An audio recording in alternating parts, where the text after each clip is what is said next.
అన్సారీ అని జార్ఖండ్ లో ఒక మంత్రి, కాంగ్రెస్ పాలిత రాష్ట్రం అది, ఎంత స్పష్టంగా మాట్లాడుతున్నాడు అని అంటే, ఖురాన్ మా గుండెల్లో ఉంటుంది, రాజ్యాంగం మా చేతుల్లో ఉంటుంది, ఖురాన్ మాకు ముఖ్యం, రాజ్యాంగమే తర్వాత అనే విషయాన్ని చాలా స్పష్టంగా చెప్తున్నారు.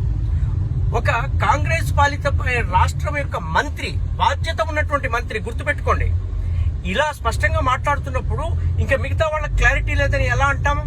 చాలా స్పష్టమైన క్లారిటీ ఉంది. వాళ్ళకి ఏదో ఒక రోజు భారతదేశాన్ని ఇస్లామిక్ దేశంగా చేయాలి అని వాళ్ళు చాలా స్పష్టమైనటువంటి వ్యూహరచనతో ముందుకు వెళ్తున్నారు. దానిలో భాగంగానే పాకిస్తాన్ తీసుకున్నారు, బంగ్లాదేశ్ తీసుకున్నారు. సెక్యులరిజం అనేటువంటి ఒక దరిద్ర పదాన్ని మన రాజ్యాంగంలో చేకూర్చి మనల్నందరినీ కూడా నపుంసకులుగా చేశారు. హరే రామ హరే కృష్ణ ఈశ్వరల్లా తేరే నామ్ అని అంటూ ఒక్క మసీదులో కూడా చదవలేదు, మన మందిరాలందరిలో కూడా చదివించారు.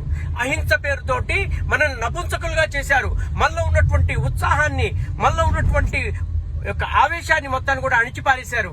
కాబట్టి ఇవాళ ధర్మం నిలబడాలి అని అంటే తిరిగి మన యొక్క చేతిలో ఆయుధం ధరించినటువంటి విష్ణుమూర్తిని, చేతిలో ఆయుధం ధరించినటువంటి శివుణ్ణి, చేతిలో ఆయుధం ధరించిన మన దేవి దేవతలు తలుచుకొని ఇవాళ తిరిగి దిగవలసినటువంటి అవసరం ఉంది. లేకపోతే హిందూ ధర్మం పూర్తిగా లుప్తమయ్యేటువంటి అవకాశం ఉంది.